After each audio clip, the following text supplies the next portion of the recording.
Dans les recoins les plus énigmatiques de l'histoire, entre des murmures de mystères et de légendes, se trouve un personnage mystérieux qui défie le temps et la compréhension humaine, le comte de Saint-Germain.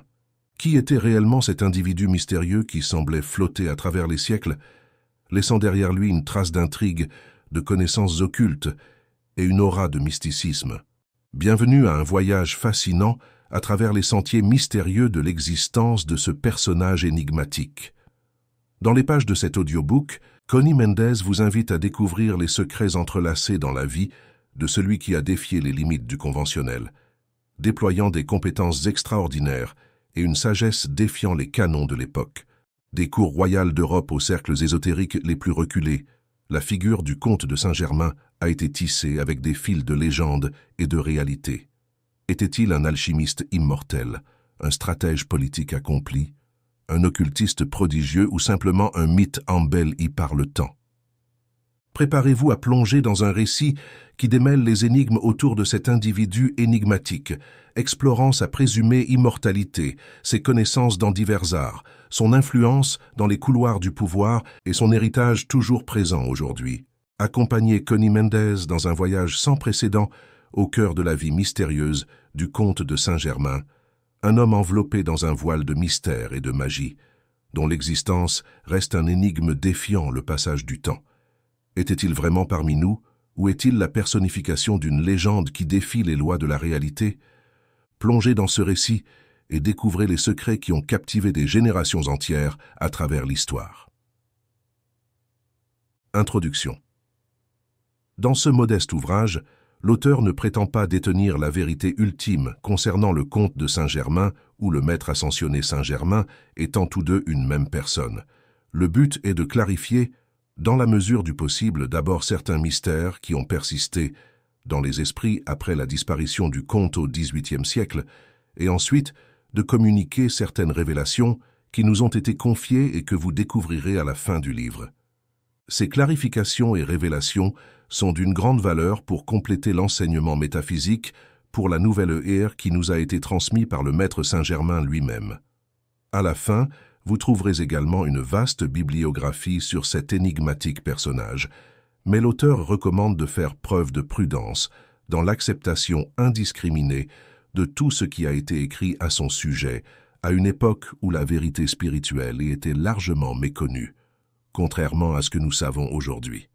En effet, ces écrivains de mémoires et de biographies, assoiffés de sensationnalisme, se fondaient sur leurs positions, conjectures et opinions personnelles, tout étant le fruit de l'esprit charnel.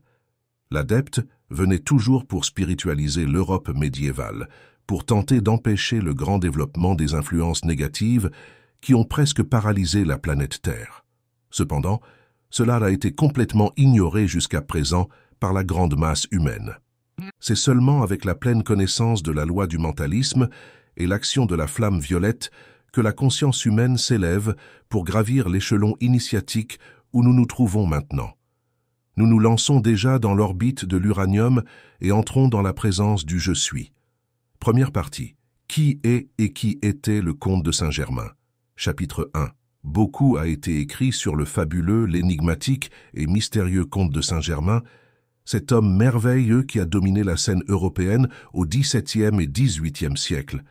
Les archives officielles et les documents d'État et les affaires étrangères de toute l'Europe regorgent de références au comte, et après sa disparition, de nombreux romans et mémoires ont émergé, les premiers inspirés par ce personnage prodigieux, parmi lesquels se distinguent les plus célèbres tels que Sanoni de Vulgar Liton, le comte de Monte Cristo, d'Alexandre Dumas père et la Pimpinella Escarlata de la baronne Oscry.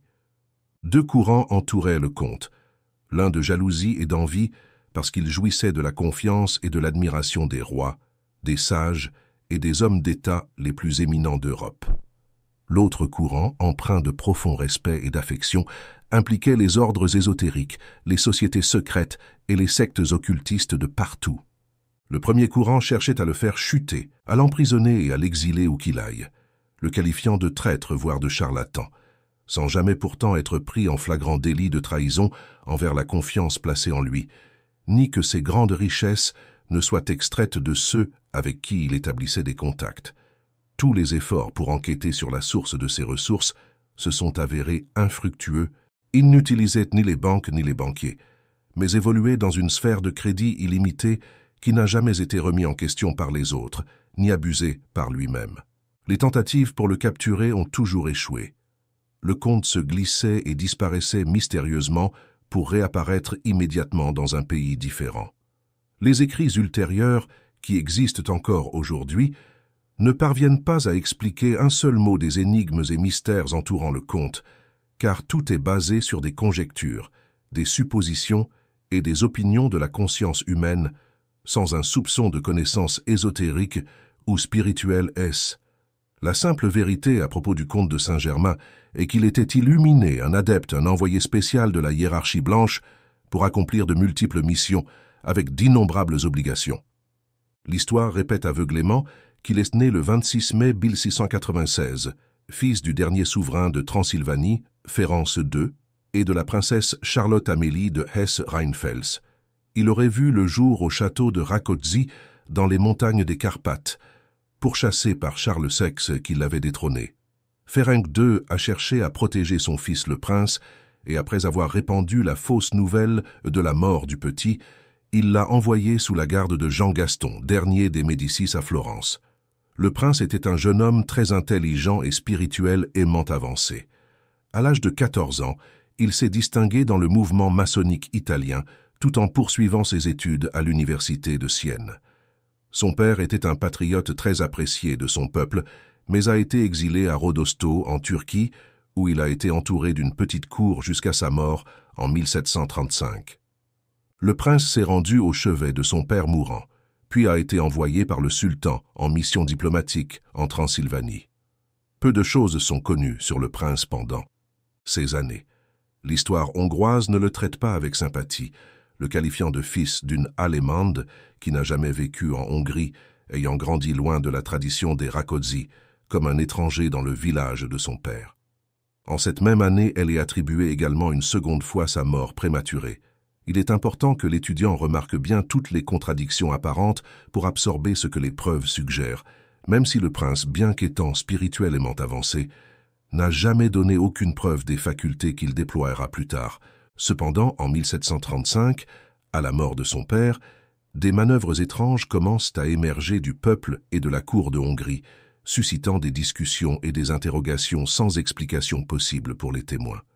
Par exemple, au moment même où Ferenc II, son fils le prince Rákóczi, meurt, il est vu aux Pays-Bas entrant en contact avec Sirloin Rosicrucien, un personnage éminent et président de la Société Roger de Londres. Alors que le sultan l'utilise en Turquie, le prince est l'invité du Shah de Perse. Le prince meurt historiquement et publiquement 1 an après son père, lorsque les événements semblaient peut-être le lier à une vie officielle, et en Hongrie. À peine décédé en Turquie ou en Transylvanie, il apparaît mystérieusement en Écosse, où il vit jusqu'en 1745. De là, il se rend en Allemagne et en Autriche pour des missions industrielles puis part étudier l'alchimie en Inde. Il ne réapparaît pas avant 1758, établissant un contact avec le maréchal de Belle-Île de l'armée française. Mais tout au long de ces années, il a agi sous les noms de marquis de Montferrat, comte Bellamare, chevalier Chouin, chevalier Wepton, monsieur de Surmont et comte Sottikoff. Le moment est venu pour lui de commencer sa mission à Paris et il se fait connaître par le maréchal de Belle-Île sous le nom de comte de Saint-Germain. Le maréchal Belle-Île l'amène à Paris, le présente à Madame de Pompadour, qui à son tour le présente au roi de France, et c'est alors que commence à se déployer la magie déconcertante du comte de Saint-Germain. Il disparaît à jamais. Le prince Rákóczi, bien que l'histoire dise qu'il est affirmé devant le roi pour justifier sa noble ascendance, des détails sur sa naissance et ses origines, ce qui a été immédiatement accepté par Sa Majesté. Chapitre 2. Le prince Rákóczi est né en 1696. Lorsqu'il est arrivé à Paris en 1758, il avait 62 ans, mais n'en paraissait que 30. Le monde le voyait comme un jeune et noble seigneur, aux manières exquises, d'une grande dignité et d'une courtoisie impeccable. Il avait une allurée militaire, était mince et de taille et moyenne. Son corps était étonnamment bien formé, ses mains délicates, ses pieds petits, ses mouvements élégants. Ses cheveux étaient foncés et fins, ses yeux marrons. L'une de ses biographies, la comtesse de Hademar, ne cessait de répéter « Quels yeux! Je n'en ai jamais vu de pareils !» Tout en lui semblait appartenir à une famille et très ancienne et noble. Il s'habillait sobrement, avec une coupe impeccable et les meilleures étoffes. Il portait toujours des bas en soie très fines. Par la magnificence de ses bijoux, on le considérait comme immensément riche. On chuchotait sur son crédit illimité dans toutes les banques du monde et sur le fastueux style de vie qu'il menait. On disait qu'il arborait 2 balais de pied et 4 laquais uniformes couleur tabac avec des galons en or. On commentait sa grande collection de vestes qu'il changeait souvent, et ses boutons, épingles, montres, bagues, chaînes. On citait un opale monstrueux et un extraordinaire saphir blanc de la taille d'un œuf, ainsi que la variété de ses diamants, leur taille, leur couleur et leur perfection. Pourtant, étrangement, personne ne pouvait se vanter d'avoir été reçu dans la maison du comte. Il fréquentait les fêtes, mais personne ne l'avait jamais vu manger ou boire. Le comte Saint-Germain présentait une constance invariable, un raffinement et une culture caractéristique des nobles de rang et d'éducation. Tout cela associé à une conversation fascinante, une capacité à changer de ton et de sujet qui le rendaient toujours rafraîchissant, inattendu et inépuisable. Il donnait l'impression d'avoir voyagé à travers le monde entier et surtout d'avoir personnellement assisté à tout ce qui a existé sur notre planète. Le comte était sans aucun doute un diplomate fortuné, un génie artistique, un excellent musicien et compositeur qui jouait du piano avec maestria, rivalisait avec Paganini au violon, chantait avec une très belle voix de baryton, peignait et sculptait comme les grands, et qui apparemment vivait éternellement puisque, selon ses propres dires, sa découverte d'un liquide spécial l'avait maintenu en vie pendant 2000 ans à Londres, dans la maison Walsh de Catherine Street en 1740.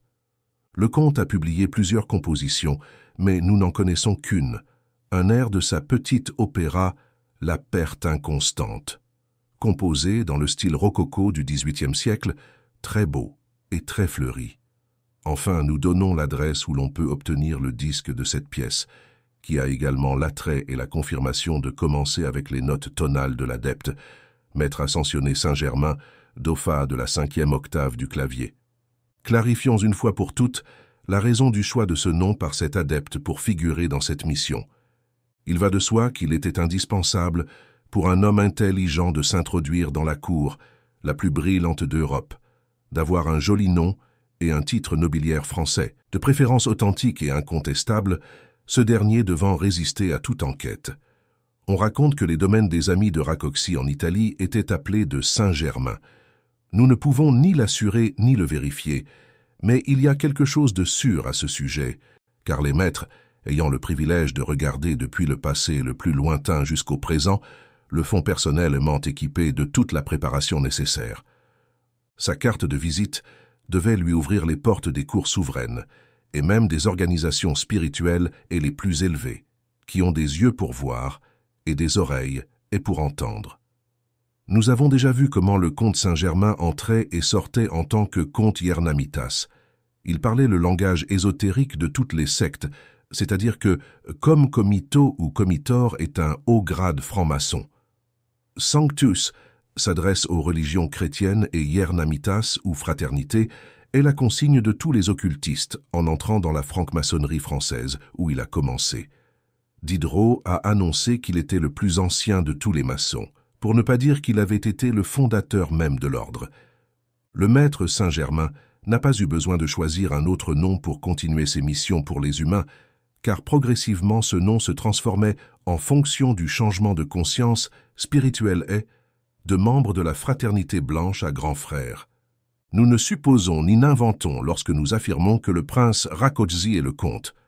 Saint-Germain était une seule et même personne.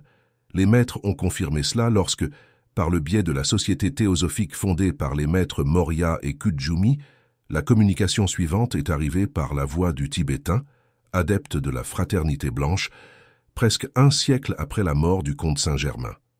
Le maître qui s'occupe essentiel, aimant du développement futur de l'Europe et du déploiement mental de l'Amérique est le maître Rákóczi. Il est hongrois et réside dans les monts Carpathès, ayant été à un moment donné une figure très connue à la cour hongroise. Il est également beaucoup question de lui quand il était le comte de Saint-Germain, dans la loge de la Fraternité Blanche, où il est habituellement appelé le comte. Et en Amérique, il agit en tant qu'administrateur général dans les plans des grands frères. On peut dire qu'il agit comme responsable de mettre en pratique, sur le plan physique, les plans du Christ pour tout lecteur entre les lignes de cette communication. Elle parle clairement, mais comme nous sommes là pour éclaircir les énigmes, nous soulignons que le déploiement mental de l'Amérique se réfère au principe du mentalisme, qui, bien que donné par Hermès Trismégiste, n'a pas reçu l'importance capitale qu'il renferme jusqu'à ce que Mary Baker Eddy, fondatrice de la science chrétienne, commence à le divulguer. Elle a été l'annonciatrice de l'ère à venir, l'ère de la femme à la fin du XIXe siècle, représentant le principe mental qui régit cette ère. La communication parle du maître Rákóczi au présent sur la planète bien qu'il soit historiquement mort. Le maître qui s'occupe de lui est également, dit-il, hongrois et réside dans les Carpates, ayant été à un moment donné une figure très connue à la cour hongroise. Il admet en fait qu'il était simultanément le comte de Saint-Germain et mentionne qu'il était beaucoup question de lui. L'essence de la communication affirme que le prince Rákóczi était appelé le comte dans la Fraternité Blanche, fusionnant sans dissimulation les deux entités. Ensuite, il admet que le comte est l'instrument de la cohorte ascendante sur le continent américain et laisse enfin entrevoir ce qui, à la date de la communication, n'avait pas encore été divulgué, à savoir que le maître Saint-Germain allait être l'avatar de cette ère du Verseau, apportant à la pratique, sur le plan physique, le Christ de l'ère, comme il s'est manifesté dans l'ère immédiatement précédente avec le Maître Jésus. Les adeptes n'ont pas besoin de se réincarner pour circuler sur Terre et parmi les hommes, s'ils doivent entrer dans notre atmosphère pour une courte période, ils rendent leur corps éthérique dense, et par conséquent visible à nos yeux physiques, ou s'ils doivent accomplir une mission de longue durée, disons de quelques mois ou quelques années, ils utilisent un corps prêté, ce qui nécessite beaucoup moins d'énergie que le système précédent. Il est totalement impraticable de renaître du ventre d'une femme, de revenir avec la conscience enveloppée et sans mémoire, en plus de devoir attendre tant d'années pour atteindre l'âge adulte et pouvoir accomplir une mission importante. La transfiguration, c'est-à-dire l'occupation d'un corps prêté, est le transfert d'un esprit ou ego dans le corps d'un initié prêt à céder son corps de son vivant ou au moment de sa mort. Ce corps doit être absolument sain, et l'ego qui l'habite doit être avancé, car les hautes vibrations de l'esprit qui l'occupera sont très fortes. Le transfert se fait progressivement. On peut supposer que le maître a occupé le corps du prince à ces moments où il a été déclaré mort. Il est possible qu'il ait ainsi paru à ceux qui l'entouraient. Il n'aurait rien d'étrange que le maître ait feint sa mort, car nous savons qu'il l'a fait ainsi à 2 autres occasions. L'adepte qui occupe un corps prêté a tout le pouvoir pour reformer la structure atomique de ce corps afin de l'adapter à ses propres besoins. Pour cette raison, le comte de Saint-Germain n'avait aucun besoin de manger ni de boire, car il disposait de la substance universelle et obéissant instantanément et inconditionnel, aimant aux ordres d'un maître. Le maître Saint-Germain lui-même a admis avoir occupé une 40aine de corps prêtés à différentes occasions et pour différents desseins omis sur terre. Nous savons que l'un d'entre eux était le corps de Saint Joseph, époux de la Vierge Marie, mission la plus délicate et mystérieuse. Après plus de 2000 ans, la complète vérité est toujours inconnue. Une autre occupation de corps prêté fut celle de l'amiral Christophe Colomb, destiné à découvrir sans se perdre ni faire naufrage le nouveau monde annoncé par le Maître Jésus, où tant de nouvelles dimensions et consciences devaient se développer. Nous savons par un ancêtre de cette auteur, ami intime et compagnon de voyage de Colomb, qu'ils s'étaient tous du occultistes, ce qui laisse supposer qu'ils possédaient tous deux un niveau avancé de connaissances. Colomb aurait très bien pu prêter son corps à l'adepte qui l'a mené au succès dans ses voyages, tout en réalisant les plans de la hiérarchie blanche, comme en témoignent les archives planétaires du Royal Teton en Amérique du Nord et de Machu Picchu en Amérique du Sud. Une troisième occupation semble avoir été celle du libérateur Simón Bolívar, car les actions du Maître Saint-Germain ont toujours été en faveur de la libération des êtres humains, des nations, des idées et des âmes. Cette prouesse de Bolivar, malgré toute la gloire et l'importance qui lui sont accordées et méritées, n'a pas été acceptée dans toute son ampleur.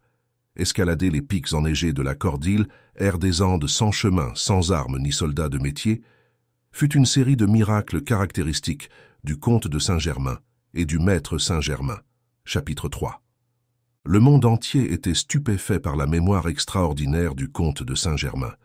Il pouvait réciter des pages entières après un simple coup d'œil.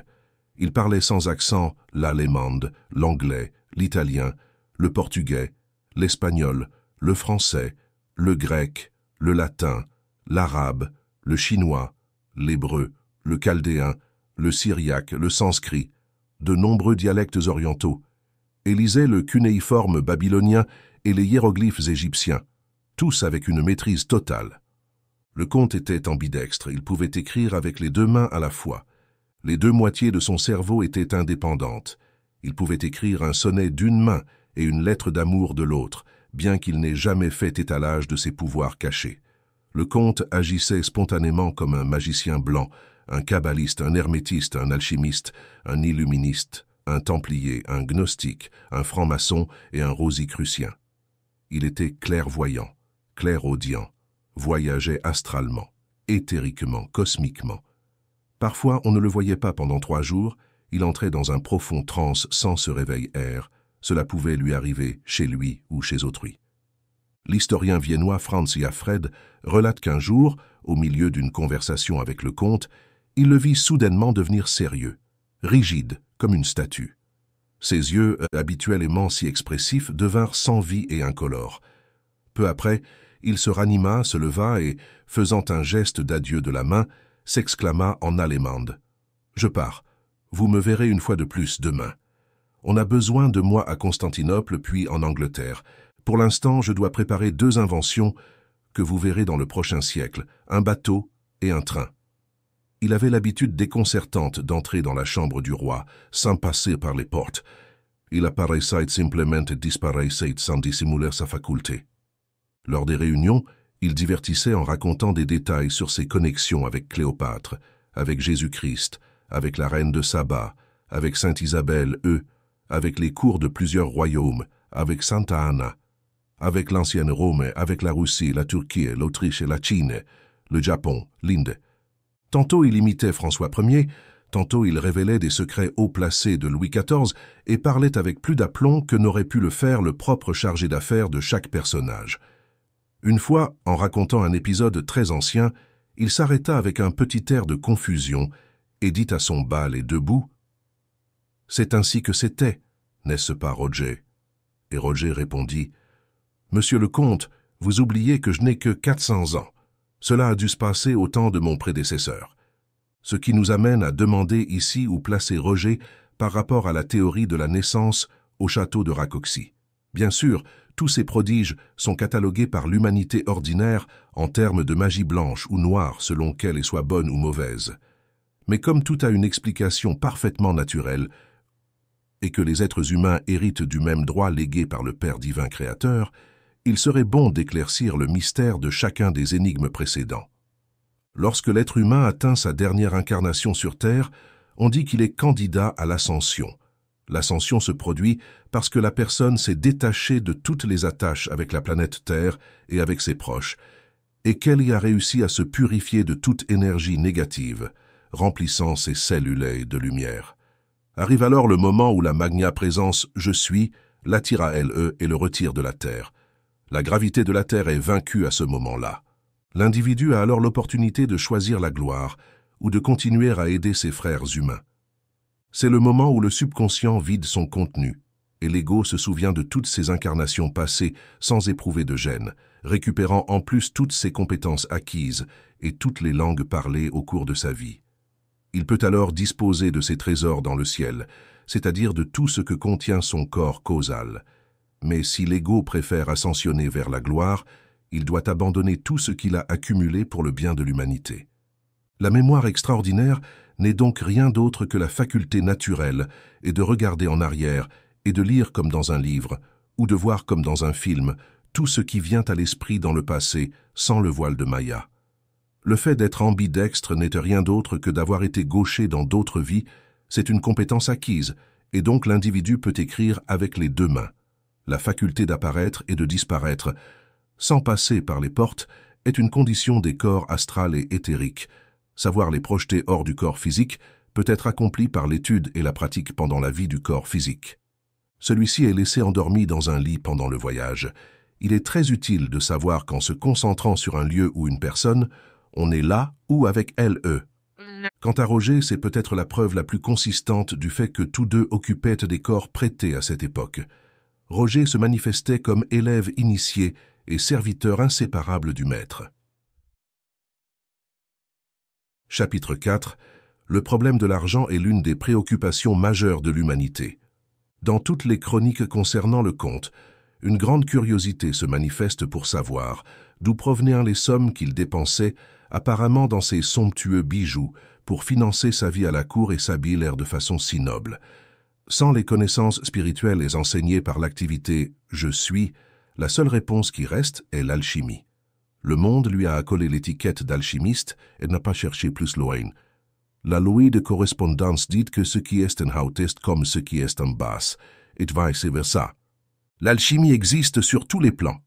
Cependant, comme nous le découvrons dans tout cela, les choses deviennent plus simples, plus légères, plus rapides à mesure que l'on progresse sur le plan spirituel, et au contraire, elles deviennent plus lourdes, plus retardées et de plus en plus laborieuses, à mesure que l'on descend sur le plan matériel.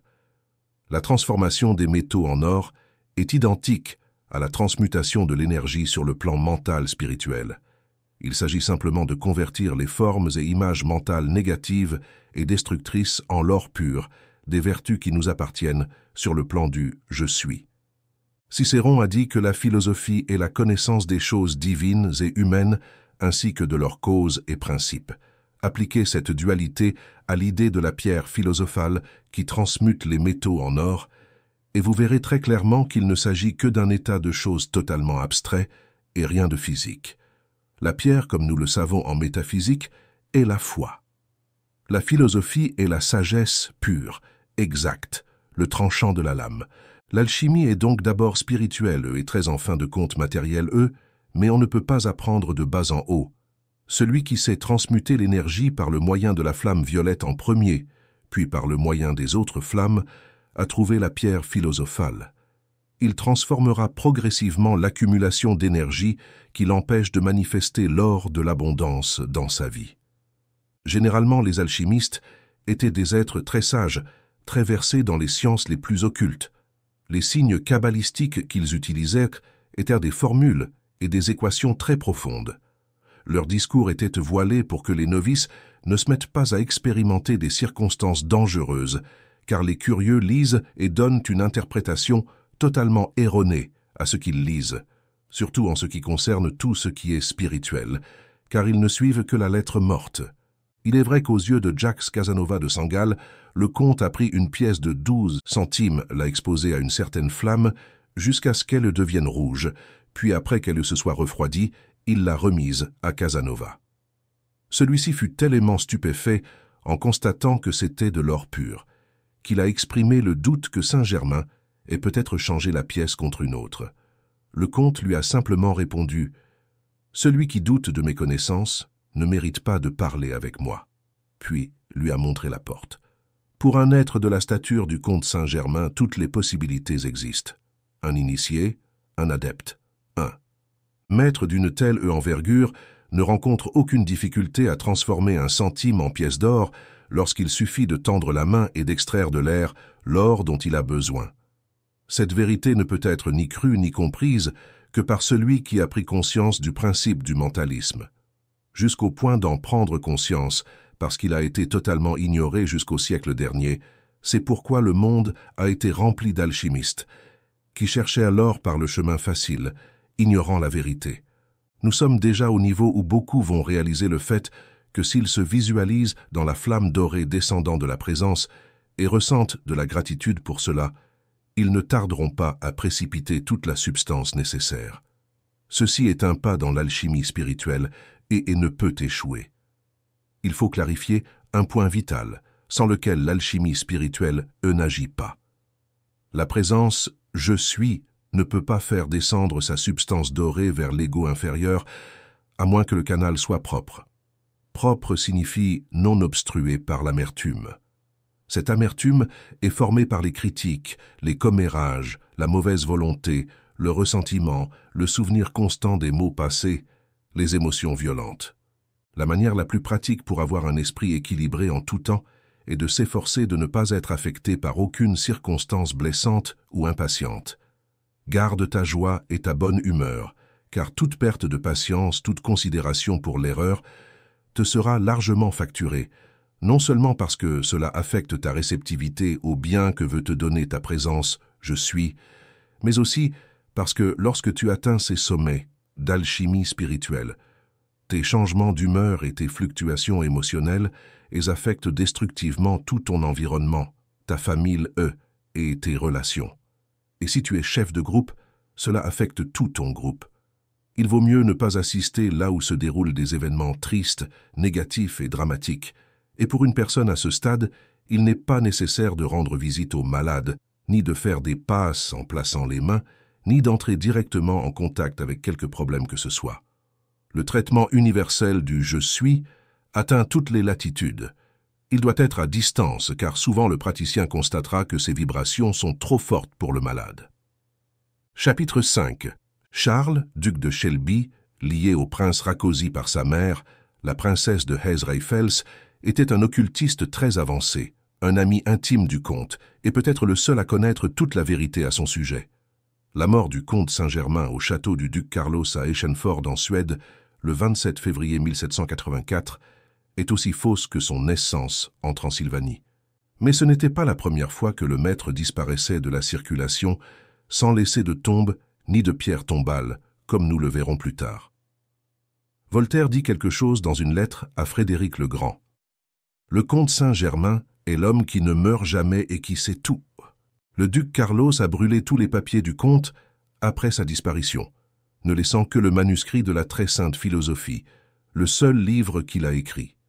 Madame Blavatsky, intriguée, a fait un commentaire dans la Société théosophique 2 siècles plus tard, affirmant qu'il n'est pas absurde qu'un homme aussi célèbre que Saint-Germain ait été enterré sans pompe ni cérémonie, sans supervision officielle et ni enregistrement de police, ce qui intervient toujours lors des funérailles, et des hommes de rang. Où sont ces données? Il n'y a ni papier ni enregistrement les contenant. Ajoutez à cela le fait que le comte a été vu plusieurs fois. Après 1784, lors d'une conférence privée très importante avec la reine Catherine de Russie en 1785, il est apparu à la princesse Lambay peu avant d'être décapité. Il est également apparu à Jane du Barry, l'amante du roi, alors qu'elle y attendait sur l'échafaud pendant les jours de terreur de 1793. Le comte de Challenges a prétendu avoir conversé avec Saint-Germain en 1788 sur la place Saint-Marc à Venise, la nuit avant son départ pour la France. Au XXe siècle, vers les années 1920, l'évêque Linbetter de l'Église catholique libérale, se promenant à Rome, rencontra le maître Saint-Germain habillé comme un noble italien et ils ont conversé pendant plus d'1 heure, dans les livres de la Fondation Saint-Germain intitulés « Mystères révélés ». Et, la présence magique, le maître est apparu, disparu, a vécu, conversé et enseigné à d'importants personnages de ladite fondation. Jusqu'à récemment, de nombreux voyants affirment l'avoir vu dans leur vision psychique, mais il y a quelque temps que personne ne l'a revu. Cela est dû au fait qu'une nouvelle ascension lui a été offerte vers un plan supérieur où il jouit de beaucoup plus de liberté pour ses fonctions d'avatar de l'air. Cependant, récemment, M. Machoan a déclaré dans une communication que le maître ressent le besoin du contact physique qu'il avait autrefois. La flamme violette, autrefois inconnue, fait désormais partie de notre enseignement car le maître l'a apportée en cadeau à la terre. Cette flamme était exclusivement appliquée aux égaux sur le point d'ascensionner, c'est-à-dire lors des retraites spirituelles S. Deuxième partie. Qui était le maître Saint-Germain? Ses réincarnations entre les années 303 et 1161, sentence, premier martyr anglais, l'année de sa naissance est inconnue, il est décédé en 303, 2 Proclus, néoplatoniste, né en 410, mort en 485. 3 Robertus, le moine indécis, entre les années 1156 et 1111. 4 Roger Bacon, le moine médecin, né en 1214, mort en 1194. 5 Christian Roscoeus, fondateur de l'ordre rosicrucien, né en 1378, mort en 1484. 6 Francis Bacon, homme politique, philosophe et écrivain anglais, né en 1561, dernière incarnation avant de se manifester comme le prince Rákóczi. Il semble qu'il n'ait pas été mort, on dit que sa tombe est vide. Précision, aucune incarnation du maître en corps féminine n'est connue, il semble n'avoir jamais été marié dans aucune vie terrestre. Bien que l'évêque sibi doble l'idbata de la Société théosophique dans son livre. Les maîtres et le chemin comptent parmi les incarnations du maître Saint-Germain Adilianos, défenseur de la Hongrie. Cet auteur s'est permis de l'exclure de ce compte, bien qu'elle l'ait inclus dans son livre Le Merveille E numéro 7, car les détails de sa naissance et de sa mort ne présentent aucune possibilité de véracité dans l'allégation. Autrement dit, Funyad et Llanos disent que l'histoire de Hongrie est née en 1386, 8 ans après la naissance de Christian Roscoeus. Llanos est décédé en 1459, 25 ans avant la mort de Christian Rosecruz. Devant cet écart flagrant, l'auteur se dispense de s'y engager jusqu'à ce que d'autres sources le corrigent. Préface, Orphée de Thrace, poète et chanteur, semble avoir été l'initiateur du grand système philosophique de l'Occident. Le nom Orphée vient d'un mot grec signifiant sombre. On ne sait pas encore si Orphée était un oriental à la peau foncée qui a institué l'enseignement orphique ou si l'orphisme était ainsi appelé car c'était un culte pratiqué pour un dieu sombre. On ne sait pas non plus si cette obscurité faisait référence à des rituels. Pratiqués à huis clos ou parce que le dieu était peut-être noir. Ce qui est certain, c'est que l'idéologie orphique a servi de base aux systèmes théologiques les plus nobles, dans lesquels se sont distingués Pythagore et Platon. En Grèce, l'orphisme était ouvert, car il consistait en une religion et un culte à l'histoire divine d'une multiplicité de dieux, qui, avec le temps, a fini par être appelée mythologie grecque. La plupart rendaient hommage simplement aux dieux. Les vrais orphiques affirmaient que chacune de leurs divinités symbolisait soit un principe divin, soit une loi immuable, soit une faculté de l'esprit. Autrement dit, c'est la pure et avancée compréhension des rayons des flammes, de la hiérarchie angélique, de la hiérarchie blanche et des êtres cosmiques tels que nous les connaissons aujourd'hui dans l'activité « Je suis ». Le symbolisme est une irritante de l'esprit qui cherche désespérément une explication.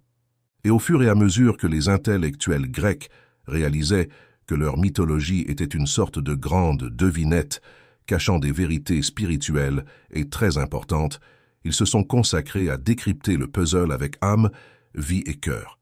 Le résultat a été la stimulation et l'éveil des facultés de la pensée abstraite, inconnues jusqu'alors. Cela a donné naissance à une grande ère d'or d'une activité intellectuelle et spirituelle et intense, produisant en quelques siècles près de 600 philosophes qui ont changé la vie intellectuelle et de la planète entière. En Égypte, l'enseignement ésotérique avec son astrologie et sa magie astrale, appelée géométrie, réservée exclusivement à ses hiérophantes et disciples, se développait parallèlement. Il se diffusait graduellement dans d'autres pays grâce à des érudits comme Pythagore qui réussissaient à intégrer cette école par leur ténacité. Pythagore s'installa sur les marches du bâtiment jusqu'à ce qu'après 7 ans, on lui permette d'entrer en Palestine, où régnait la religion monothéiste. Platon fut l'un de ceux qui adaptèrent les doctrines ésotériques dans sa philosophie. Saint Alphonse vint au monde, le Maître Jésus, et diffusa son enseignement chrétien métaphysique, brisant ainsi l'enveloppe hermétique de l'hébraïsme. Bien que les apôtres et les évangélistes aient diffusé l'enseignement chrétien sur ordre de son fondateur, après l'ascension du Christ, cela a coûté énormément et a entraîné beaucoup de sang avant de s'enraciner, comme on le sait bien. Celui qui lui a donné l'impulsion la plus importante fut Paul de Tarse, médium clairvoyant, et encore aujourd'hui, le maître ascensionné Hilarion, qui, bien qu'il n'ait même pas connu le Maître Jésus, a entendu sa voix et a eu une grande manifestation de lui sur le chemin de Damas. Le fil d'Ariane qui nous guidera et suivra la trajectoire du Maître Saint-Germain à travers ses réincarnations sur cette planète, toujours avec l'effort de maintenir notre humanité sur une même voie sans dévier, indique que le Maître, après être venu dans le véhicule de Saint Joseph pour orienter et protéger la vie de Jésus, fondateur du christianisme, c'est-à-dire l'étape suivante sur le sentier spirituel, s'incarna en un enfant anglo-romain en pleine période de martyrs et de tortures des chrétiens, dans le but de propager ses vibrations puissantes jusqu'aux confins de l'Empire romain, dans la ville et de Berry-Lamio, située dans ce qui est aujourd'hui le Herefordshire en Angleterre à 20 minutes de Londres. L'île qui, à travers les siècles, deviendrait le dernier et le plus grand des empires de la planète Terre, a dû être le berceau de cet enfant qui porterait le nom d'Albano Albans, qui deviendrait moine bénédictin et le premier martyr d'Angleterre en l'an 303 de notre ère. On ne sait pas si c'était ses fidèles disciples ou l'Église chrétienne qui, plus tard, a marqué le lieu du martyr en érigeant une abbaye qu'elle nomma Saint-Alban. Au fil des siècles, en 757, l'Angleterre était divisée en petits royaumes, et dans l'un d'eux, ce monastère devint l'une des maisons les plus importantes de l'ordre. Enfin, en 1077, une cathédrale gothique fut construite avec les authentiques briques de l'ancienne ville et de Verra-Lamio. Le 17 juin, l'Angleterre célèbre la fête de Saint-Alvance. De nos jours, dans les cercles philosophiques supérieurs, on dit que le germe de toute idée, y compris les idées chrétiennes, se trouve en Platon. Alors que l'idéologie chrétienne prenait forme, le paganisme déclinait, ce que l'Église appelait le paganisme, c'est-à-dire l'orphisme et l'ésotérisme, dont Platon était le principal représentant. Un siècle après Saint-Alvance, naquit à Byzance Proclus en 410 avant J.C. L'histoire dit qu'entre la mort de Plotin 27 ans auparavant et la naissance de Proclus, la croissance de la religion chrétienne et le déclin du monde classique païen eurent lieu, ajoutant que Proclus vint restaurer la tradition ésotérique. Le néoplatonisme vient du grec « néos », nouveau, c'est-à-dire qu'il renouvelle le platonisme. Proclus étudia à Alexandrie et à Athènes, il fut un disciple de Plotin, qui représente la réforme de l'idée de l'un. Le platonisme a été renouvelé plusieurs fois dans l'histoire. À la Renaissance au XVe siècle, à l'école de Cambridge au VIIe siècle, et continue jusqu'à nos jours en tant que courant philosophique fondamental dans les idées spirituelles et modernes. Ce platonisme est le désir mystique d'élargir la conscience pour entrer en contact direct et personnel avec les êtres divins. Vous serez étonné de la similitude entre le néoplatonisme de Proclus et la métaphysique moderne. Vous verrez clairement que le Maître a placé le néoplatonisme dans des endroits stratégiques pour redresser le chemin chaque fois qu'il déviait, ou pour indiquer de nouvelles routes à ceux qui les parcouraient. Chercher le néoplatonisme signifie rechercher l'unité qui est une réalité, tandis que la diversité est une illusion. Chercher l'unité derrière l'apparente diversité. Le néoplatonisme étudie les principes universels, acceptant donc tous les dieux intégrés dans le Dieu un, tous les hommes comme une humanité. La grande vérité néoplatonicienne est que tout est un et. Avec cette conviction au cœur et les pensées les plus nobles, on apporte une contribution positive à la fraternité universelle. Le néoplatonisme enseigne la compréhension, mais pas l'acceptation de l'inférieur, car la compréhension apporte une appréciation sans limite. Le néoplatonisme conseille la modération dans tout ce que l'on possède pour pouvoir pleinement profiter de ce que l'on a, car avoir trop appauvrit la joie. Le néoplatonisme enseigne à appartenir à une secte, apporte des dogmes, et les dogmes sont des limitations dans les idées. Le sectarisme est une force limitante. Le néoplatonisme dit qu'il faut chercher le bien en tout. Ce n'est pas que tout bien soit agréable. Par exemple, il est bon d'être malheureux lorsque l'on désobéit à une loi universelle. Il est bon de recevoir un mal si nous avons fait ce mal à d'autres. Il est bon de se sentir malade si l'on a désobéi aux lois de la santé, c'est-à-dire que les choses telles qu'elles sont bonnes. Le néoplatonisme ordonne que, une fois que le point de vue primaire est compris et accepté, l'étudiant devient instructeur des autres. C'est pourquoi le néoplatonisme est particulièrement pratique à notre époque. Les intellectuels grecs discernent que Proclus était protégé par les dieux, que Minerve l'avait reçu à sa naissance et l'avait protégé toute sa vie. Naturellement, comme toute secte, tout enseignement et toute religion contiennent une part de vérité, dès que les consciences se divisent, un avatar, un maître ou un prophète vient, il y avait toujours un volontaire, comme nous l'avons mentionné précédemment, pour redresser ce qui était dévié. Proclus racontait que, très jeune, Minerve lui était apparue et lui avait conseillé d'étudier la philosophie. De plus, lorsqu'il contracta une maladie que aucun médecin ne put diagnostiquer, toute sa famille réunie attendait sa mort. Un jeune rayonnant, dont la tête émettait des rayons lumineux, s'approcha du lit, lui mit un doigt sur le front et prononça son nom, Proclus. L'enfant guérit instantanément et le jeune disparut sous cette direction divine. Proclus étudiait selon l'inclination de son esprit propre. Sa capacité intellectuelle était parmi les plus élevées et lui-même savait qu'il était destiné à être le successeur de Platon. Il se rendit en Égypte, étudia avec un rhéteur célèbre, puis intégra l'école des hiérophantes où il fut instruit dans les mystères de la religion ésotérique.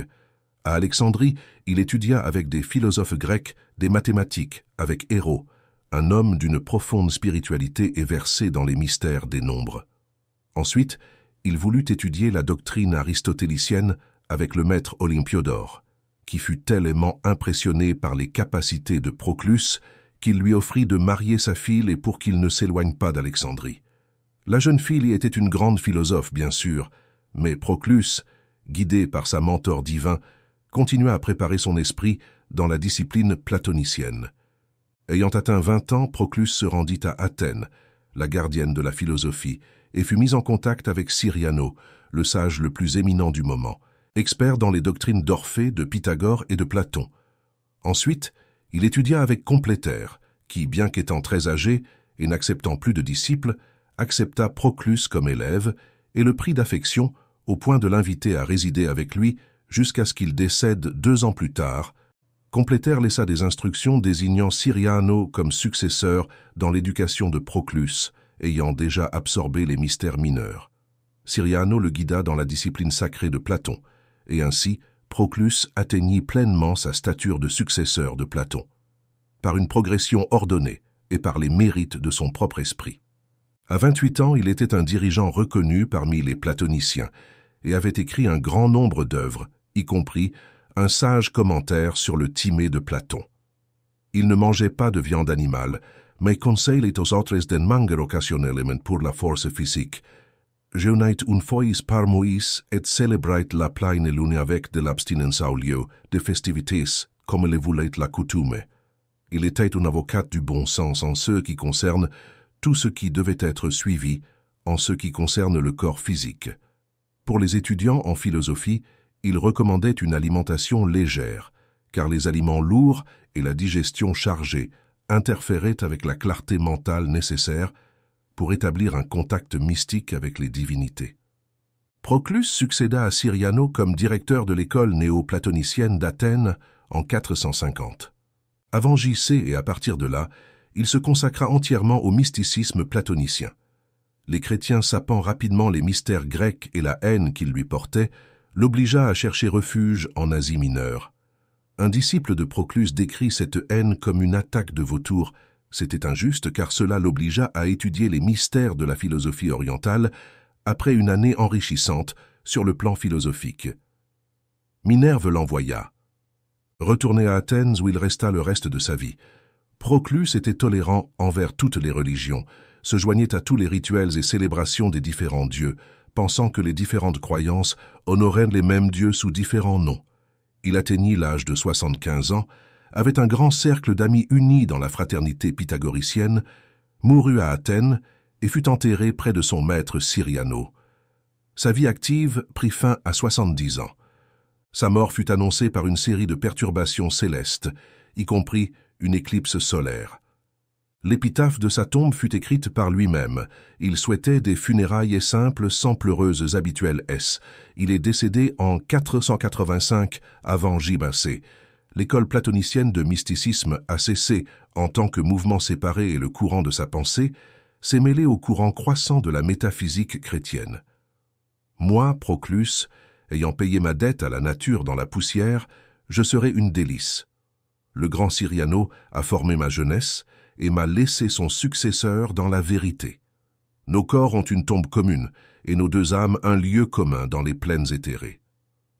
Roberto le moine se produit quelque chose d'extraordinaire, et c'est que nous ne savons pas lequel des Robertos choisir pour décider lequel était le maître Saint-Germain. Allons raconter ce que l'on sait des deux, et tu décideras lequel te semble le plus approprié. Le premier des deux, Roberto de Torigné, moine, est né en 1110. Il fut d'abord prieur de Bec, puis abbé du Moncy de Michel Hue. Il écrivit des chroniques historiques couvrant une période allant de l'an 385 à l'année de sa mort en 1186. L'histoire rapporte que ses écrits furent d'une grande valeur pour l'histoire anglo-normande, tout en traitant également de sujets continentaux. Il est pertinent que cet égo puisse se souvenir des événements de ces deux vies antérieures, l'une survenue dans les années 303, correspondant à l'histoire qu'il consigna en 385, et la seconde au siècle suivant, donc très proche de la précédente. De plus, le fait qu'elle fût précieuse pour l'histoire anglo-normande est vain. Il reçut dans le sud-ouest de l'île, qui était une possession romaine, envahie par les Normands. Le deuxième Roberto de Auxerre, moine, naquit en 1156 et mourut en 1211.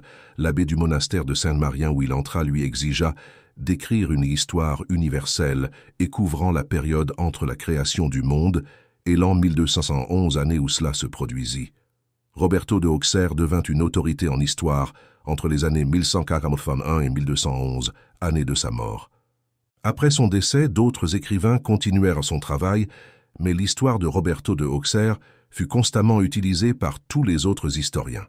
Le manuscrit original est toujours conservé à Auxerre. Le fils d'Ariane nous dit qu'il est typique du maître Saint-Germain, de commencer quelque chose et de devenir une autorité en la matière. Si c'était notre bien-aimé maître, il devait y avoir quelque chose de très grand dans ce fragment qui fit incarner un être et vivre seulement 55 ans, juste le temps nécessaire pour le réaliser. Roger Bacon, le moine médecin connu sous le nom de Docteur Mirabilis, est né dans le Somerset, en Angleterre, en 1294. L'esprit du maître était destiné à renaître pour agir dans les ordres religieux, nous dit le fil d'Ariane. À la guerre des soins pendant l'Inquisition, il se trouvait en Angleterre, où l'Inquisition n'était pas entrée dans l'intention de défendre avec vigueur le développement ésotérique qu'il avait rétabli dans la tradition religieuse. L'Inquisition voulait à tout prix l'anéantir et le faire disparaître, discréditant et brûlant vif. Quiconque manifestait posséder ni plus ni moins que les dons du Saint-Esprit, qualifiant de sorcellerie tout ce qui n'était pas dogme et fanatisme. Naturel aimant, il était un jeune homme remarquable pour sa grande précocité. Il choisit son berceau au sein d'une famille et de riches fermiers qui pouvaient lui permettre de s'adonner à tout ce qu'il voulait étudier, et il naquit avec une grande soif de connaissance. Le fermier, croyant avoir un fils pour l'agriculture, se rendit compte qu'il était impossible d'obliger son fils à faire autre chose que de lire des livres. Il le conduisit chez le curé du village, qu'il accepta volontiers, mais un conflit se forma rapidement entre le père, le fils et le curé. Roger s'enfuit alors de chez lui et se réfugia dans un monastère franciscain où il put se consacrer à ses études. Avec le temps, les frères franciscains l'envoyèrent à Oxford pour parfaire son éducation, puis à Paris.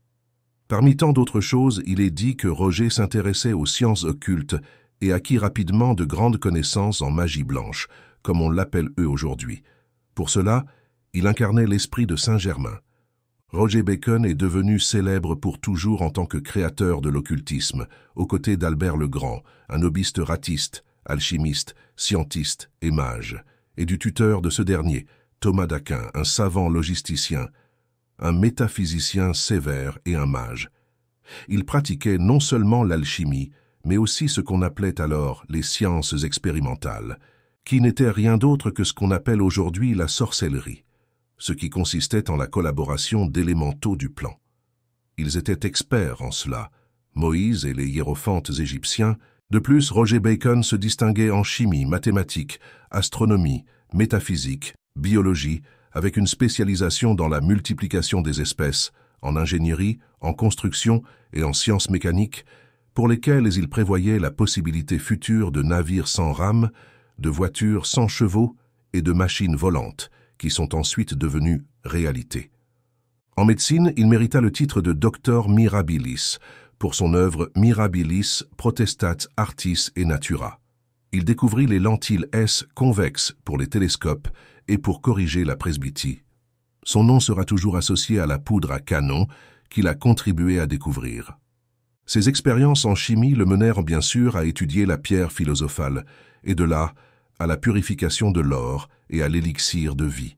Il n'y avait qu'un pas pour les effets de purification du corps, avec l'aide de certaines herbes appropriées et d'une connaissance des astres. Il composa le liquide que, plus tard, lorsqu'il agissait à la cour des Louis, il mentionna comme raison de sa longévité.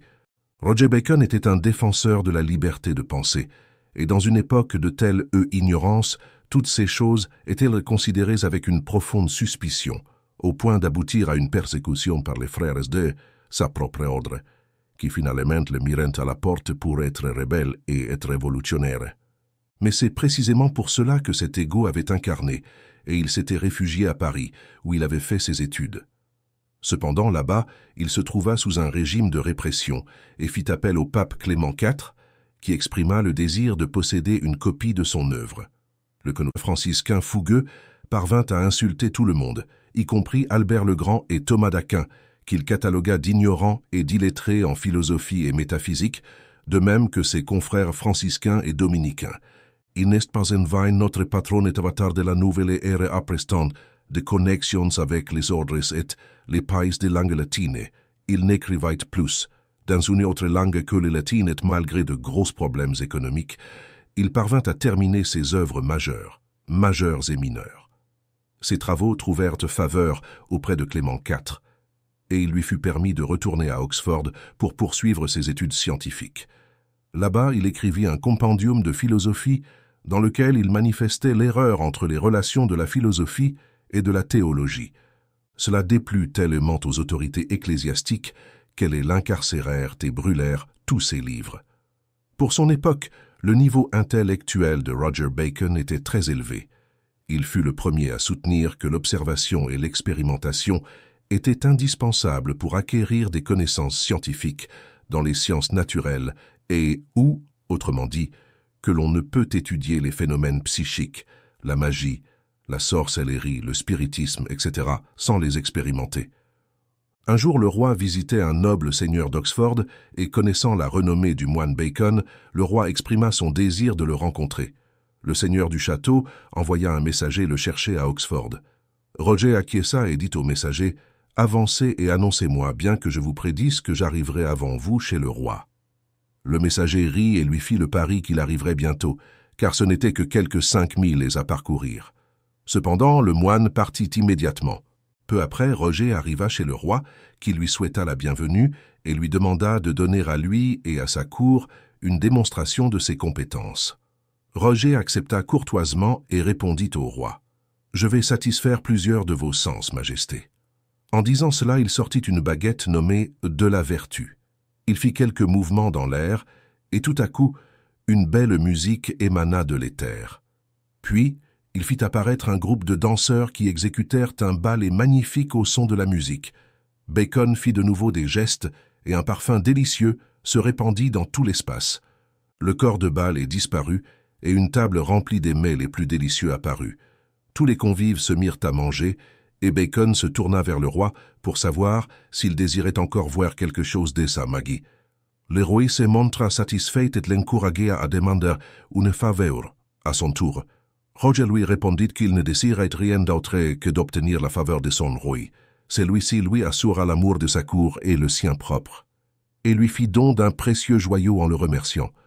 Puis Roger ajouta « Ce que je ne vois pas ici, c'est le messager que votre majesté a envoyé pour me chercher. » Tous les courtisans se retournèrent pour le chercher partout du regard, et soudain l'un d'eux s'exclama qu'il le voyait venir.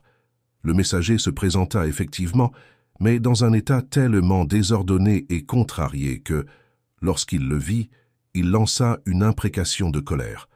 Pour l'apaiser, Roger lui dit « J'ai une démonstration spéciale pour vous, mon ami, regardez. » Il leva l'un des 2 rideaux du salon, découvrant ainsi l'une des aides de cuisine tenant une cuillère, effrayée d'avoir été surprise. Bacon ajouta Comme je ne suis pas sur le point de savoir comment vous vous débrouillez financièrement, je vais avoir la gentillesse de payer votre voyage de retour chez vous, ma chère. » Et la jeune fille est disparue. Ceci est un exemple des spectacles qui plaisaient à cette époque et que pratiquaient les troubadours et acteurs du Moyen-Âge. Ils étaient réalisés avec la collaboration des élémentaux du plan astral ou psychique, mais ils comportaient un grand danger. Une fois que l'on ouvrait la porte aux élémentaux, il était très difficile de les expulser et de les renvoyer dans leur plan. C'est pour cette raison que les enchantements du château perduraient si longtemps, ainsi que les apparitions dans des lieux très anciens où l'on parlait d'une maison hantée, de contes d'apparitions, de fantômes ou de personnes qui vendaient leur âme ou d'autres faveurs. Cela arrivait parce qu'il y avait eu des spectacles et des événements en ces lieux où ces élémentaux, à qui la porte astrale avait été ouverte, ne voulaient plus quitter le plan physique.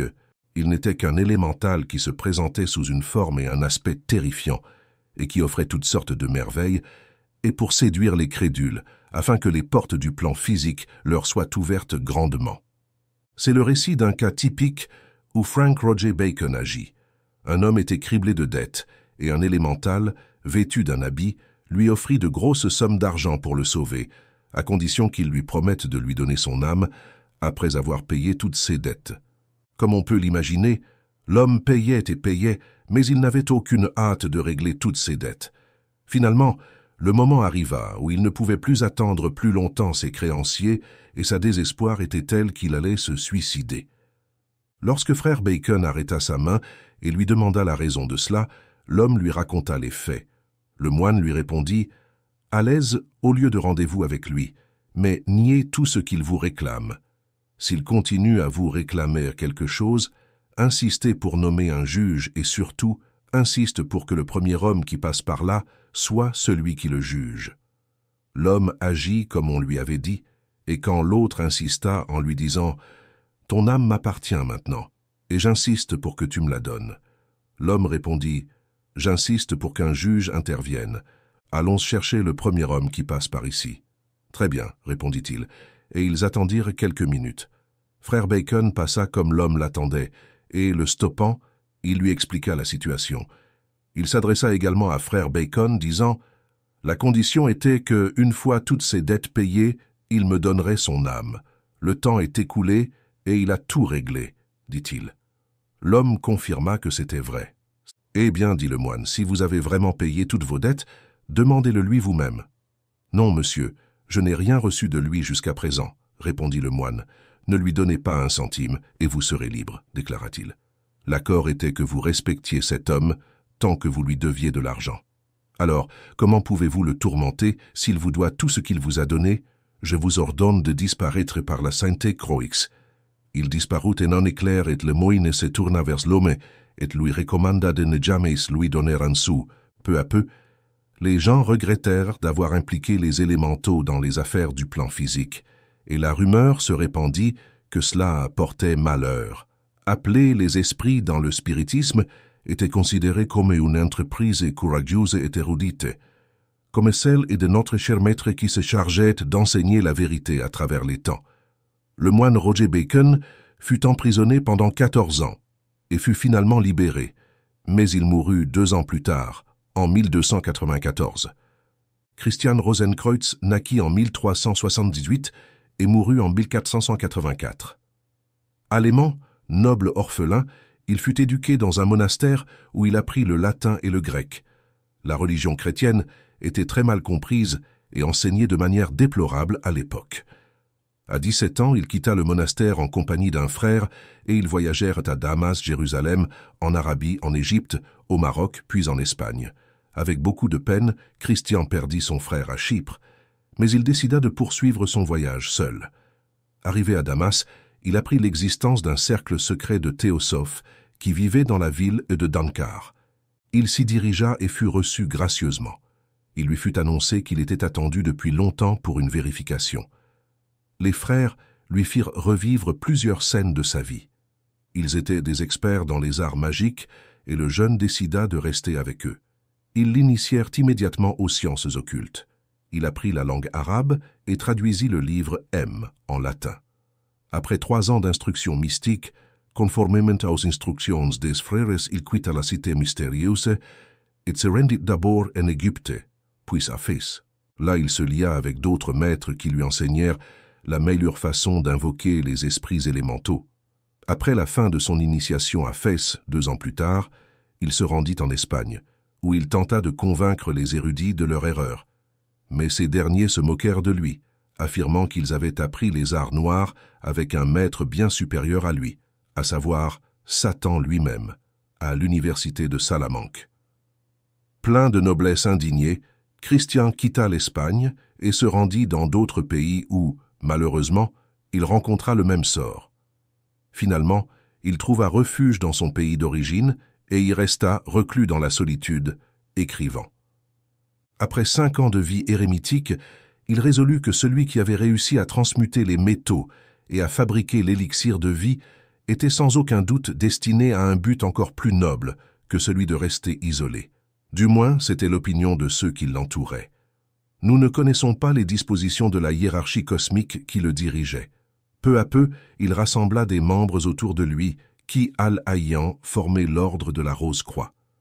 Lorsque leur nombre atteignit 4, ils inventèrent une langue magique et un dictionnaire regorgeant de sagesse cachée, intitulé « Tout ce que l'homme peut désirer, demander et attendre ». Il traduisit en latin la sagesse de Salomon, de Moïse et d'Enoch et fonda la première des sociétés de la Rose-Croix, appelée la Maison des Saints Esprits. Lorsqu'ils furent 8 frères, il décida de les séparer pour qu'ils parcourussent le monde en fondant des chapitres de l'ordre dans 8 pays différents. Ils convinrent que l'ordre resterait secret pendant 100 ans. À son époque, Christian Rosenkreuz mourut et fut enterré dans l'une des maisons secrètes de l'ordre. Les membres originaux avaient disparu, et ce n'est qu'à la 3e génération de successeurs, lors de réparations, qu'apparut la tombe dans une crypte cachée. Elle, était inscrite de caractères magiques et selon l'histoire de l'ordre illuminé par le soleil des mages, le corps se trouvait dans un état de conservation parfait, comme c'est le cas pour tout illuminé dont les cellules pures sont remplies de lumière et ne peuvent donc se corrompre. Dans le sarcophage se trouvaient des documents d'une grande valeur pour l'ordre, éclaircissant les confusions qui perturbaient les différents chapitres. Ces chapitres prétendaient que Christian Rosenkreuz était sûrement un imposteur ou un symbole, car chacun considérait être la maison d'origine. L'un des documents prévoyait la diffusion des desseins de l'ordre par le biais d'une circulaire invitant toute personne préparée et sincère à l'initiation. En 1614, les philosophes et le peuple de Castellón-al-Emagne furent surpris par la publication d'un pamphlet circulaire intitulé « Fama Fraternitatis » ou « Opinion fraternelle et de la méritoire ordre de la Rose-Croix », adressé aux érudits en général et aux dirigeants européens. Il s'agissait d'un message de quelques adeptes anonymes, profondément perturbés par la condition de l'humanité et désirant sa régénération et son perfectionnement. Il exhortait tous les hommes sincères à s'unir pour établir une synthèse scientifique, pour trouver le système parfait pour le développement des arts occultes. Il plaidait pour la fin de toutes les discordes et conflits entre les intellectuels de l'époque, ainsi que la dissolution des autorités avec leurs théories désuètes.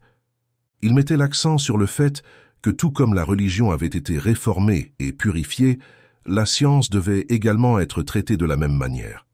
Il proposait que tout cela soit dirigé par une fraternité d'illuminis, enfants de la lumière, initiés aux mystères de l'Orient par un haut membre de la hiérarchie des adeptes et capables de mener les ré à sa perfection. Cette circulaire a eu 7 éditions en 3 ans. Il travailla avec les alchimistes par le même esprit, qui répudie la religion orthodoxe, fuyant les dogmes et l'esclavage, et qui vient instaurer la liberté des enfants de Dieu sous une nouvelle forme.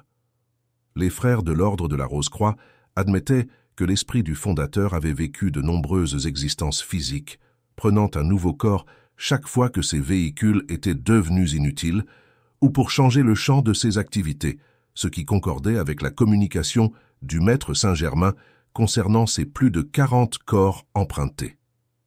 Francis Bacon, né en 1561, était déclaré dans l'histoire comme le fils de Sir Nicholas Bacon et de Lady Anne Cook. Mais les murmures de la cour annonçaient qu'il était en réalité le fils d'Élisabeth Ier d'Angleterre et du favori des favoris, Robert Dudley, comte de Leicester.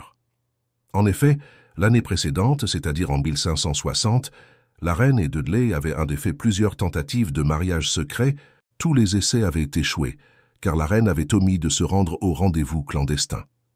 Lors du dernier, après avoir promis solennellement qu'elle viendrait, elle se fatigua d'attendre, et la nuit tombant, elle congédia le juge et s'apprêtait à partir lorsque la reine arriva.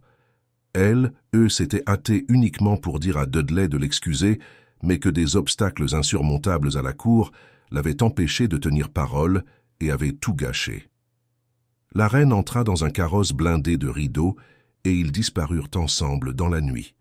Le lendemain, comme si de rien n'était, la reine recevait dans son cabinet les affaires de son royaume. Mais quelques mois plus tard, la mode stratégique de la taille est pointue et rigide, comme une planche descendue de la poitrine entre des polissons volumineux de chaque côté et sur les hanches, tout cela audacieusement conçu pour dissimuler une grossesse embarrassante, était apparu.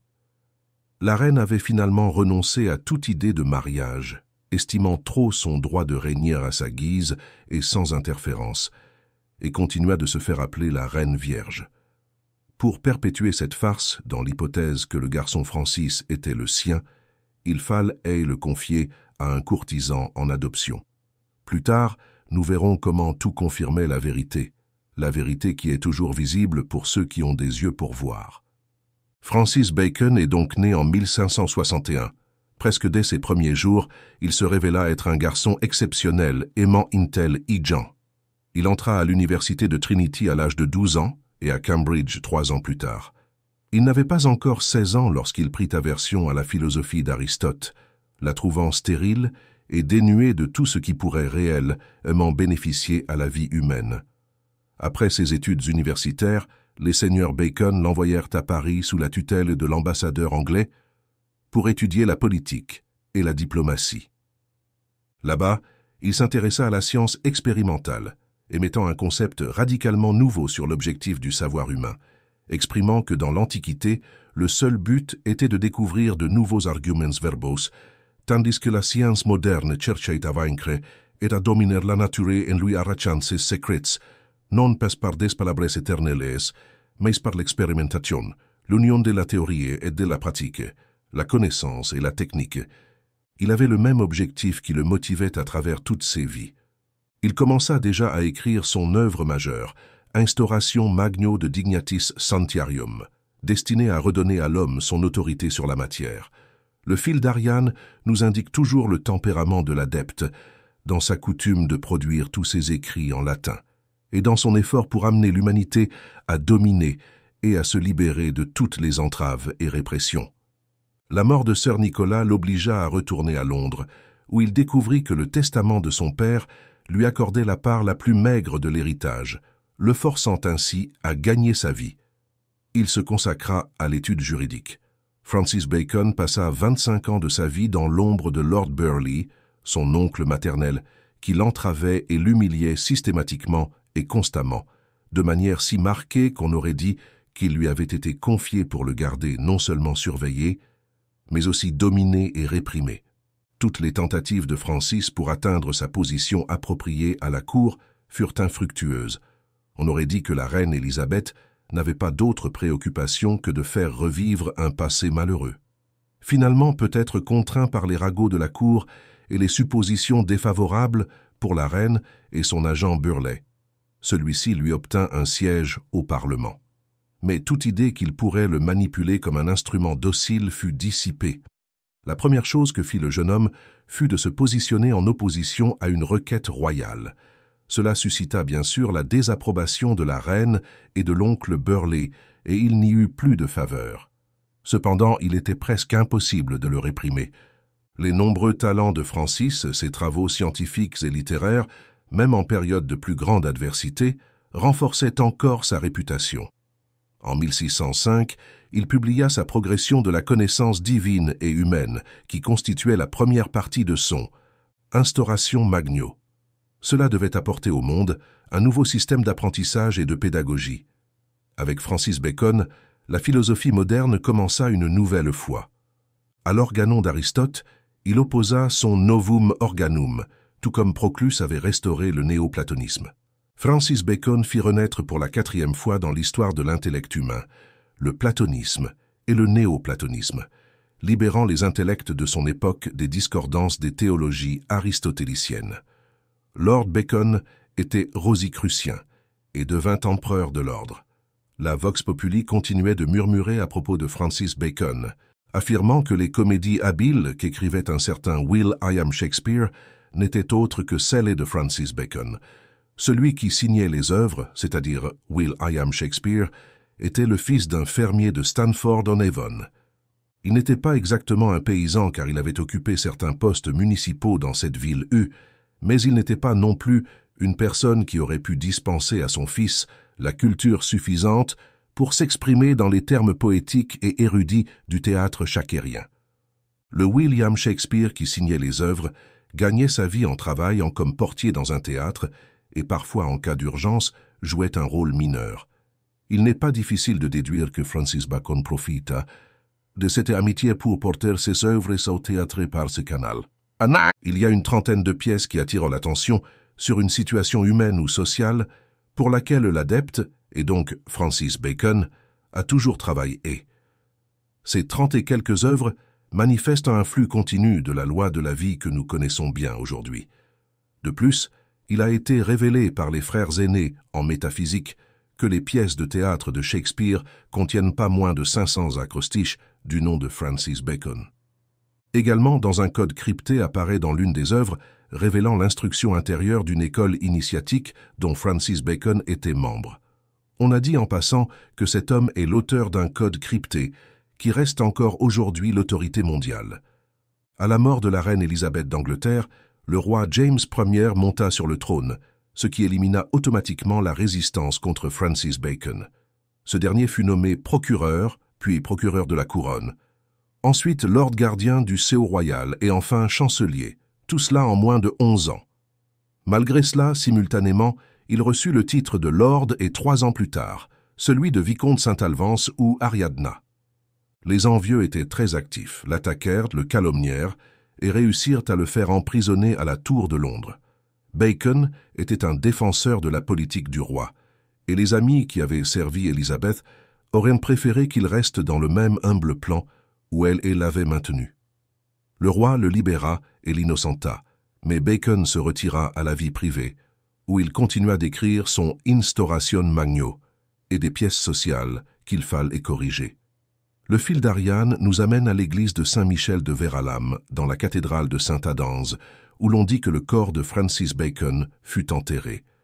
Cependant, la rumeur assure qu'il n'y a jamais eu de corps dans cette tombe, ni qu'il en ait existé un.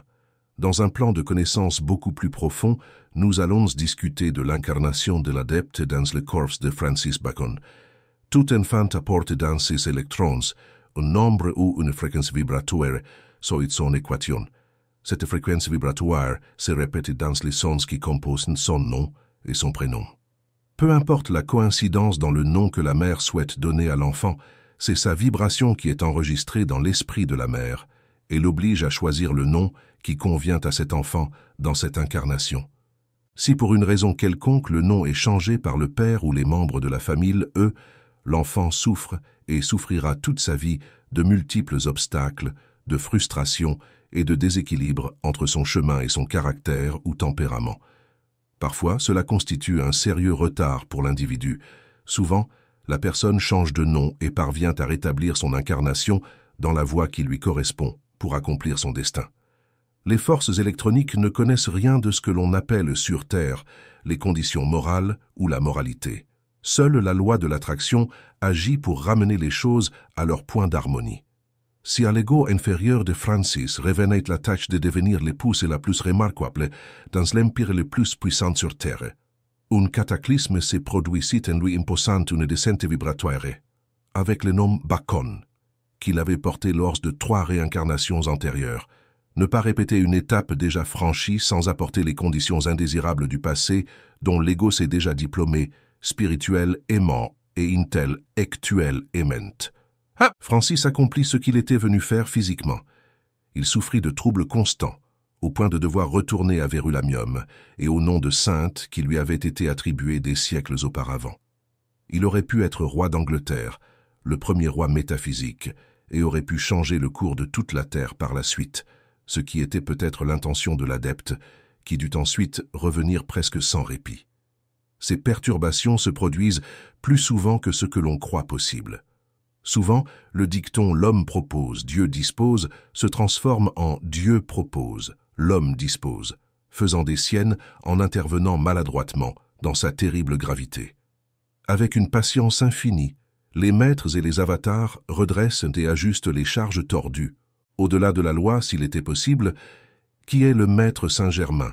Comme nous l'avons déjà dit, le maître a récemment eu une autre ascension, après avoir offert à la terre l'immense ressource de la flamme violette transmutatrice, un don suprême qui libère du karma, des châtiments que les hommes s'infligent eux-mêmes pour toute énergie mal qualifiée et toute création humaine. Selon la loi du cercle, le maître reçoit sa juste rétribution, qui dans ce cas a été le titre de Dieu Liberté.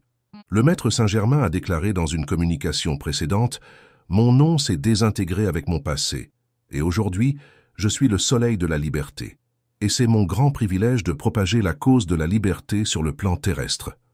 Le Dieu Liberté n'est pas originaire de la Terre, mais du planète Uranus. Les Uranianes sont androgynes et ne se divisent pas en flammes jumelles S ou en compléments pour évoluer parallèlement.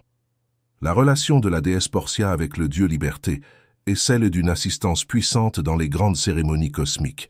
L'écrivain ésotérique illuminé David Anguias, dans son livre Adepte des 5 éléments, donne une explication de ce qui est souvent appelé le chaos moral de notre époque, c'est-à-dire la situation prédominante chez la jeunesse, consommation de drogue et homosexualité. Brièvement, l'influence uranienne pousse chaque être humain à rechercher intensément son pôle opposé en lui-même, momentanément, pendant que l'humanité se débarrasse de l'accumulation d'énergie destructrice qui l'entoure, l'empêchant de voir la vérité. Tant qu'elle y cherchera son opposé à l'extérieur d'elle-même, elle y interprétera cette influence uranienne, qu'elle ressent mais ne comprend pas en termes d'une polarité située chez un autre être, préférablement un être de son propre sexe, au lieu de la trouver en elle et. À mesure que l'ère avance et que l'humanité se débarrasse de cette énergie négative, elle commencera à voir clairement la vérité de l'être. Quant au problème des drogues, comme la planète Uranus, cela représente un grand progrès. La Terre ressent déjà son atmosphère lumineuse, alors qu'elle tourne rapidement vers son orbite. Ces vibrations stimulent l'imagination et surtout le désir de voyager au-delà des rêves et des merveilles S. Les drogues créent l'illusion de ce voyage. La jeunesse, toujours pressée et réfléchie, croit que c'est le chemin court vers la vérité et s'y lance précipitamment, sans se rendre compte que la drogue crée un besoin impérieux dans le système, de plus en plus impérieux, qui mène à la ruine et aux ténèbres, annulant la force de la volonté pour initier la Terre à son nouveau plan dans l'orbite d'Uranus et la proximité de Vénus. Il fallait consommer et dissoudre l'effluve d'énergie mal utilisée qui couvre la Terre comme un manteau. Les dirigeants planétaires ont donné l'ordre de permettre l'utilisation de la flamme violette libératrice par la personne du directeur du 7e rayon, l'ascensionné maître Saint-Germain. Le salut de la jeunesse et d'une grande majorité des êtres humains dépend du fait que cet effluve, dont nous avons parlé, soit consommé et dissous. L'oubli de ce que nous sommes en réalité, tout d'abord, puis l'ignorance continue de notre vérité spirituelle, est due à ce voile qui nous empêche de voir les gloires qui nous appartiennent par droit. Nous devrions vivre dans l'éternelle jeunesse et beauté, dans un bonheur éternel, sans problème ni maux d'aucune sorte, progressant toujours dans le royaume du Père. Nous sommes bloqués parce que nous ne voyons rien d'autre que ce qui nous entoure sur le plan physique. En vain les dirigeants planétaires, les maîtres ascensionnés, les hôtes cosmiques et angéliques sont prêts à déverser tous les fluides, toute la lumière qui n'est pas nécessaire pour élever notre planète, si nous ne leur ouvrons pas la porte. La permission doit venir de notre propre octave. Si elle ne vient pas, même Dieu lui-même ne peut intervenir, car il ne peut enfreindre sa propre loi du libre arbitre. Ce petit livre a été conçu dans le but de révéler tout ce que le maître Saint-Germain s'est efforcé de faire pour nous amener au point culminant de l'ascension, à l'initiation de la planète. Car ceux qui ne seront pas assez purs pour vivre avec leurs frères dans l'orbite d'Uranus, et la proximité de Vénus seront rétrogradées sur une planète infrahumaine. Faisons ce qui est en notre pouvoir pour aider à nettoyer l'effluve, frères. Faisons ce qui suit 3 fois par jour pendant 5 minutes. Au nom de la présence bien-aimée, j'invoque la flamme violette libératrice pour envelopper et illuminer chaque électron qui compose la planète Terre et tous ses habitants incarnés, jusqu'à ce que tout soit pur et rayonnant. Merci, Père, de m'avoir entendu. Visualisez la flamme violette enveloppant d'abord votre propre corps, puis votre maison, votre quartier, votre ville, votre pays, votre continent et toute la planète. Aidons à sauver notre jeunesse et nos frères. Que la lumière enveloppe les étudiants avancés en métaphysique et il leur est recommandé de lire le livre d'or de Saint-Germain qui contient des révélations transcendantes du Maître. Merci beaucoup pour votre visite.